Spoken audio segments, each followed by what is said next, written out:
তুমি যে দুই তিনটা ছেলে মেয়ে পয়দা দিছো ওগুলো কি একটাও মানুষের জাত হইছে? সব দোষ আমাকে দিচ্ছ কেন? তোমার কোনো দোষ নাই। এক মিনিট, আমার দোষ দিচ্ছ কেন? পয়দা তো দিছো তুমি। তুমি যে জিনিস কুরিয়ার করছো আমি সেই জিনিস ডেলিভারি দিছি, তাহলে দোষটা কার?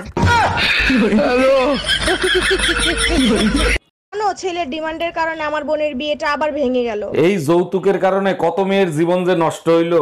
আরে ছেলে তো কোনো যৌতুক চায় নাই। বলো কি, তাইলে কি চাইছে? আমার বোন যে ফোন ব্যবহার করতো আর মোবাইল সিম। কাকে বিশ্বাস করব? নিজের মা সকাল 8টায় ডাক দিয়ে বলে 10টা বাজে।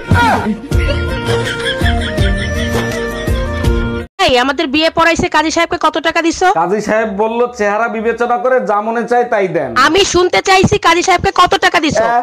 100 টাকা দিছি। আমার চেহারা এত খারাপ যে 100 টাকা দিছিস? আর কাজী সাহেব যে 80 টাকা ফেরত দিছে। কি? আর মাংস দেবো?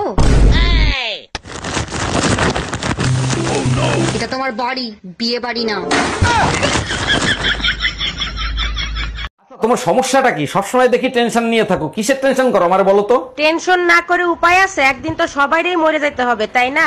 এতে টেনশন নিয়ে আর কি আছে? যার জন্ম আছে তার মৃত্যুও হবে। একবার চিন্তা করো, সবার শেষে যে মারা যাবে তাকে গোরস্থানে নিয়ে যাবে কে?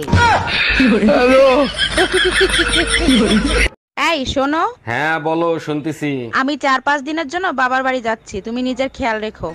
এইসব কি বলো? তুমি জানো না তোমাকে স্যার আমি একটা দিন থাকতে পারি না? আচ্ছা ঠিক আছে, তাহলে আম্মাকে এখানে আসতে বলি। Bye bye, tata.